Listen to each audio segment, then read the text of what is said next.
పెళ్ళైనా పండగైనా వేడుక ఏదైనా పట్టుచీరల ప్రత్యేక వేదిక వారాహి సిల్క్స్.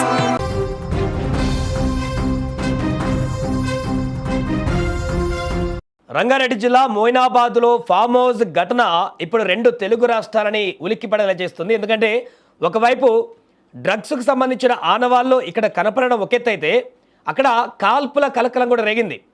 పిస్తోల్తో కాల్పులు జరిపినటువంటి ఘటన ఇది కూడా సంచలనంగా మారింది.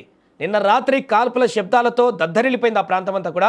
బీఆర్ఎస్ మాజీ ఎమ్మెల్యే పైలట్ రోహిత్ రెడ్డికి చెందినటువంటి బిఎంఆర్ ఫామ్ హౌస్లో నిబంధనలకు విరుద్ధంగా జరుగుతున్నటువంటి డ్రగ్స్ పార్టీ పైన పోలీసులు ఆకస్మిక దాడి చేశారు. ఈ క్రమంలో చోటు చేసుకున్నటువంటి కాల్పుల ఘటన స్థానికంగా కలకలం సృష్టించింది. ఫామ్ హౌస్లో మద్యం డ్రగ్స్ పార్టీ జరుగుతుందన్న పక్కా సమాచారంతో శనివారం రాత్రి ఈగల్ టీం, ఎస్ఓటీ, స్థానిక పోలీసులు ఏకకాలంలో దాడులు నిర్వహించారు. ఇక పోలీసుల రాకను గమనించిన నిందితులు అక్కడ ఉన్నటువంటి వారు భయాందోళనతో గాల్లోకి ఒక రౌండ్ కాల్పులు జరిపారు. ఢిల్లీకి చెందినటువంటి రియల్ ఎస్టేట్ వ్యాపారి నమీద్ మిశ్రా ఈ కాల్పులు జరిపినట్టుగా పోలీసులు గుర్తించారు. ఆ తుపాకీ రితేష్ రెడ్డికి చెందినదిగా ప్రాథమిక విచారణలో తేలింది. ఇక ఈ పార్టీలో మొత్తం 10 మంది పాల్గొన్నట్లుగా పోలీసులు ధృవీకరించారు. పట్టుబడిన వారిలో మాజీ ఎమ్మెల్యే పైలట్ రోహిత్ రెడ్డితో పాటు ఏపీకి సంబంధించినటువంటి ఒక ఎంపీ కూడా ఉన్నట్టుగా తెలుస్తుంది. అదేవిధంగా రియల్ ఎస్టేట్ వ్యాపారులు నమీద్ మిశ్రా, రితేష్ రెడ్డి, రమేష్, శ్రవణ్ కుమార్, విజయ్ కృష్ణ, కాశెక్ రవి, అర్జున్ రెడ్డి, ఒక మహిళ కూడా ఉన్నారు.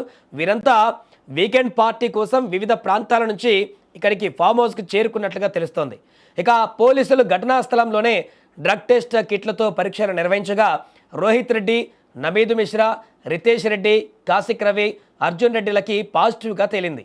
ఇక తామంతా వారం క్రితమే సిమ్లా, గోవా పర్యటనల నుంచి వచ్చామని, అక్కడే డ్రగ్స్ తీసుకున్నామని పోలీసులకు కూడా ప్రాథమిక వాంగ్మూలం ఇచ్చినట్టుగా తెలుస్తుంది. అయితే పూర్తి స్థాయి నిర్ధారణ కోసం వీరి యొక్క రక్త నమూనాలను సేకరించి ఎఫ్ఎస్ఎల్ ల్యాబ్కు పంపినట్లుగా డీసీపీ తెలిపారు. సోదాల సమయంలో పోలీసులు సుమారుగా 2 గ్రాముల తెల్లటి పౌడర్ను కూడా స్వాధీనం చేసుకున్నారు. దానికి సంబంధించినటువంటి విజువల్స్ కూడా ఇప్పుడు వైరల్గా మారుతున్నాయి. అక్కడ హుకా పాట్లు కూడా స్పష్టంగా కనిపిస్తున్నాయి.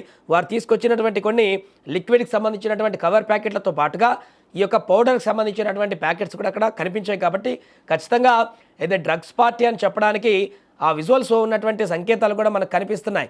కాబట్టి మొయినాబాద్లో జరిగినటువంటి ఈ ఫామ్ హౌస్ ఘటనకు సంబంధించినటువంటి అంశాన్ని చాలా సీరియస్గా తీసుకుంది ప్రభుత్వం కూడా.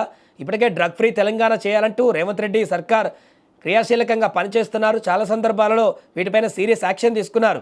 అందుకే ఇప్పుడు పక్కా సమాచారంతో పోలీసులు అక్కడికి వెళ్ళి సోదాలు చేయడంతో ఇదంతా బయటపడింది.